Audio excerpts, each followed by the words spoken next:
एक दिन मुझे मजबूरन गुफा वाले बाबा के पास जाना पड़ा क्योंकि लॉकडाउन में मेरे पति की नौकरी चली गई तो हमारे घर के हालात बहुत ही खराब हो चुके थे।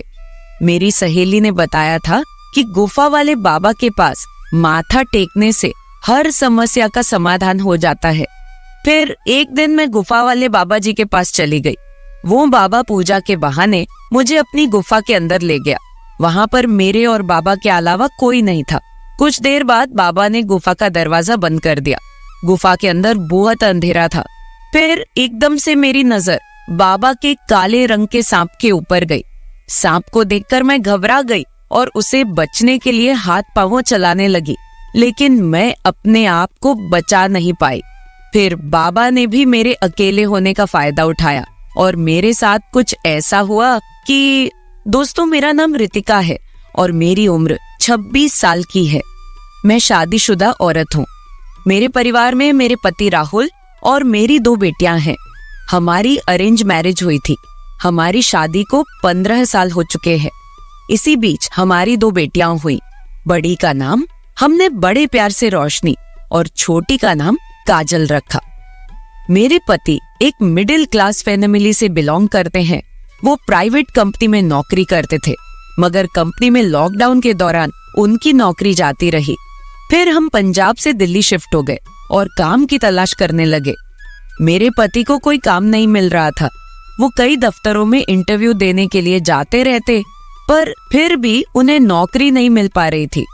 इसी कारण हमारे घर में आए दिन पैसे को लेकर लड़ाई झगड़े होने शुरू हो गए। अब घर तो पैसों से ही चलता है। आम आदमी की जरूरत कभी खत्म नहीं होती। लिमिटेड पैसा होने की वजह से हम बहुत ज्यादा टेंशन में रहने लगे थे। हम दोनों के बीच अब और भी झगड़े होने लगे थे।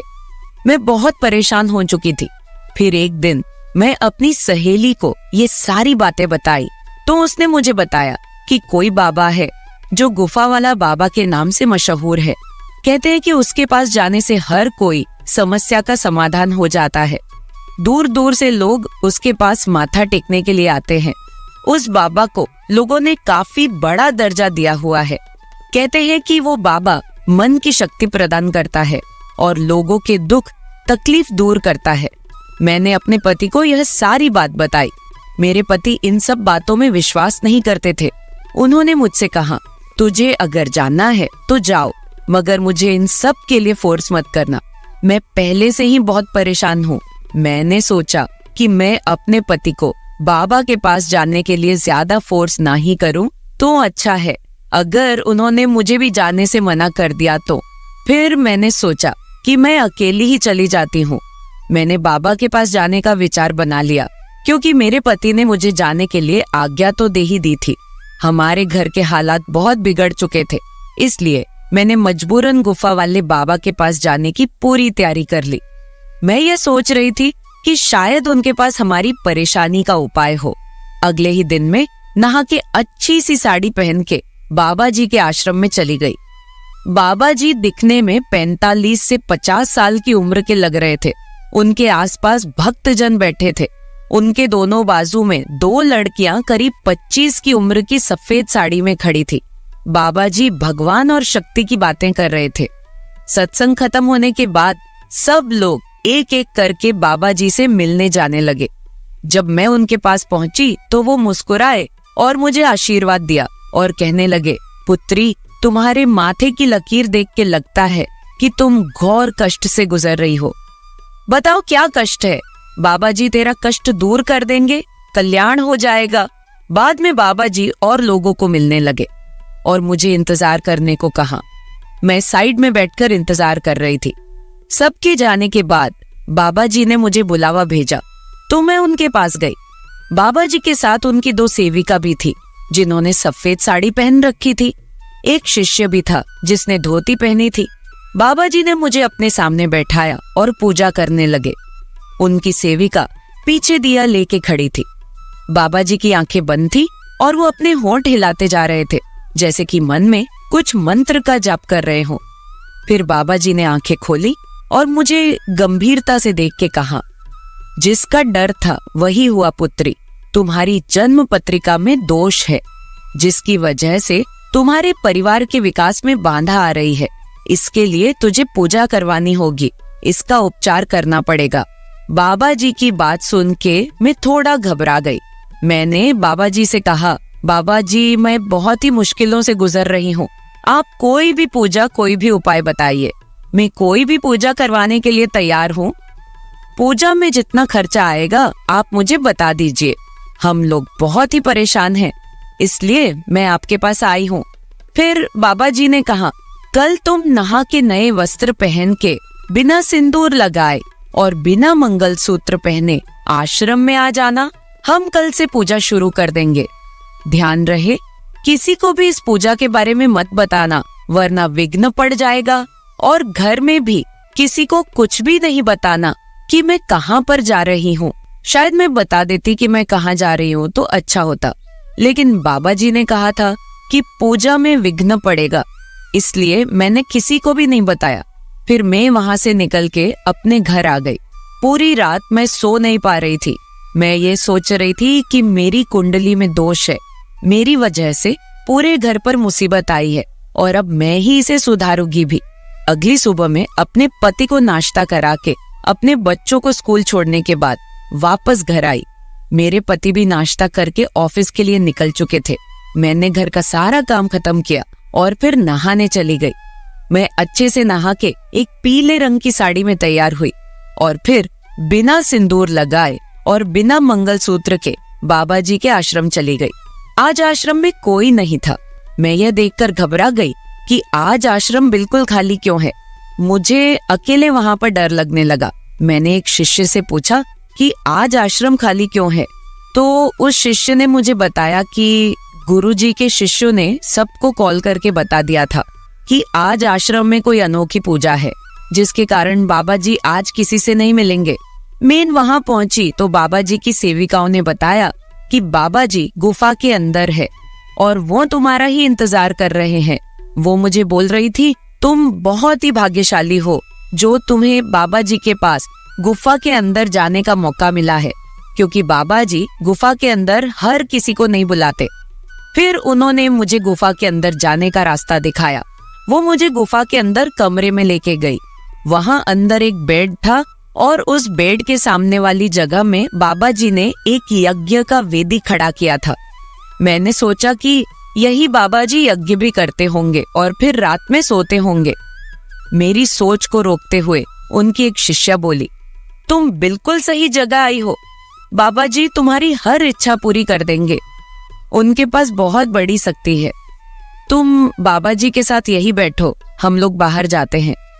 तुमने किसी को बताया तो नहीं कि तुम यहाँ आई हो? मैंने नामे सिर हिलाया। बाबा जी ने मुझे बैठने के लिए कहा। मैं और बाबा जी वही फर्श पे बैठ गए।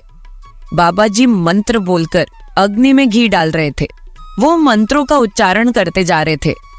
फिर एक सेविका बाहर से दूध का ग्लास लेके अंदर आई। बाबा ने थोड़ा दूध अग्नि में डाला और बाकी दूध को हाथ में पकड़ के कुछ मंत्र बोला और फिर वो दूध मुझे पीने को कहा। बाबा बोले, इसे पी जाओ, लेकिन मुझे डर लग रहा था कि कुछ गलत ना हो जाए, क्योंकि यहाँ पर कोई और नहीं था। मुझे डर लग रहा था, मगर मैंने डरते डरते दूध का ग्लास हाथ में ले लिया और दूध एक ही बार में पूरा पी लिया। दूध पीने के बाद मुझे कुछ अजीब सा लगने लगा। अचानक ही मुझे नशा सा चढ़ने लगा। मेरी आंखों के आगे अंधेरा छाने लगा। मैं बेहोश सी होने लगी। मैं फर्श पे ही गिर पड़ी। मुझे लगा कि मुझे शायद कुछ कमजोरी की वजह से चक्कर आ गए हैं। पहले तो मैं कुछ समझ ही नहीं पा रही थी। कुछ देर बाद मुझे थोड़ा सा होश आया तो मुझे पता चलने लगा कि मेरे साथ क्या क्या हो रहा है, पर मैं उसका विरोध नहीं कर पा रही थी क्योंकि मैं पूरी तरह होश में नहीं थी। मुझे महसूस हो रहा था कि कुछ जने मिलके मुझे उठा रहे हैं और फिर उन्होंने मुझे पलंग पे लेटा दिया। मैं आंखें खोल के सब कुछ देख रही थी मगर कुछ कर नहीं पा रही थी। फिर उस बाबा ने अपने शिष्य को बाहर इंतजार करने के लिए कहा। बाबा ने पूजा शुरू कर दी। मैं बाबा की यह हरकत देखकर हैरान रह गई। मैं सोचने लगी कि यह किस तरह की पूजा है। मेरे पति ने तो कई दिनों से मुझे छुआ तक नहीं था, क्योंकि वो अपनी परेशानियों से घिरा रहता था। घर की परेशानियों को देखकर मैं तो खुद बहुत परेशान थी, अगर मैं परेशान ना होती तो यहाँ फर्जी बाबा के पास पूजा कराने कभी ना आती। बाबा के पास आने से पहले मैंने सोचा था कि अगर एक पूजा कराने से हमारे घर में सुख समृद्धि आती है तो इसमें हर्ज ही क्या है। लेकिन मुझे नहीं पता था कि यह बाबा मेरे साथ ये हरकत करेगा। मैं बेहोशी की हालत में बाबा की तरफ देख रही थी। वो मुझे बोलते जा रहा था कि पुत्री, एकदम से शांत हो जाओ और पूजा करो। मैं तुम्हारी सब परेशानी दूर कर दूंगा। तुम्हारे घर को भी शुद्ध करना पड़ेगा। किसी दिन तुम्हारे घर पे जाकर घर को भी शुद्ध कर देंगे। लेकिन मुझे अब धीरे धीरे पता चल रहा था कि कुछ गलत हो रहा है। फिर बाबा बोल रहा था, कैसा लग रहा है पुत्री? तुम्हारे दिल में जो भी परेशानी है दिल से निकाल दो। फिर बाबा जोर जोर से मंत्र उच्चारण करने लगा। सुबह जब मैं घर से निकली थी तो मैं बहुत खुश थी कि चलो पूजा हो जाएगी तो घर में कुछ बरकत होगी। लेकिन मुझसे बहुत बड़ी भूल हो गई थी कि मैंने किसी को बताया नहीं आने के बारे में। अब अगर मैं विरोध करती हूँ तो ये बाबा मुझे मरवा डालेंगे और किसी को कुछ पता भी नहीं चलेगा। मैं वहां से भागना चाहती थी मगर नशे की वजह से मैं कुछ भी कर नहीं पा रही थी। अब मुझे एहसास हो रहा था कि मैं जहां आकर कितनी बड़ी गलती कर दी है। यहाँ तो कुछ गलत काम होते हैं, बाबा तो लोगों की श्रद्धा के साथ खेलते हैं। मेरे दिमाग में बहुत सारी ऐसी बातें चल रही थी कि मैंने यहाँ आने की गलती क्यों की है। बाबा मुझे बोल रहे थे, शाबाश पुत्री, तुम बहुत अच्छे से पूजा में हिस्सा ले रही हो। तुम ऐसे ही पूजा करती रहो, मैं तुम्हारे घर की हर समस्या को दूर कर दूंगा। लेकिन मैं तो जान चुकी थी कि बाबा मेरी कौन सी समस्या दूर कर रहे हैं। मैं उसी दिन ठान लिया था कि मैं एक बार आश्रम से बाहर निकल गई तो मैं इस बाबा को नहीं छोड़ूंगी। मुझे अच्छे से पता चल गया था कि बाबा के डेरे में कौन से गलत काम होते हैं।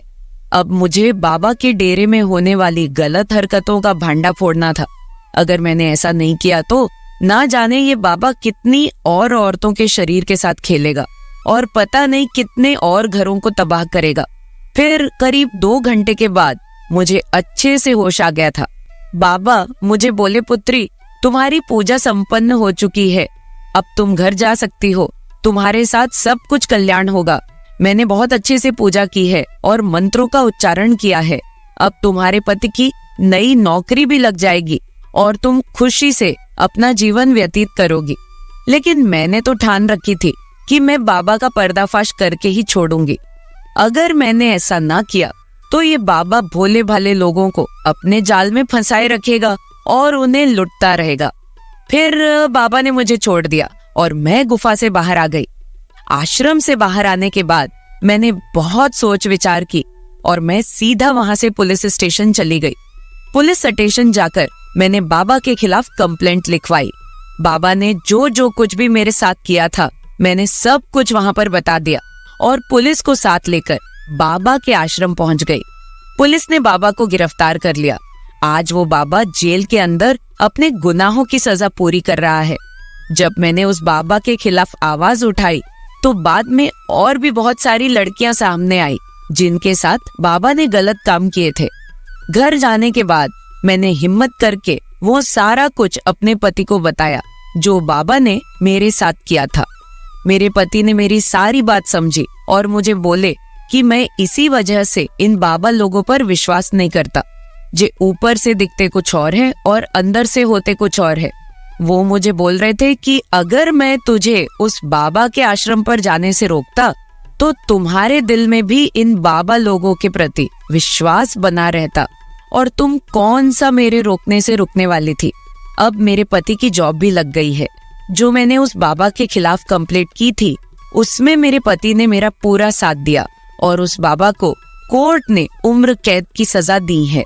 वो जेल के अंदर अपने गुनाहों की सजा भुगत रहा है।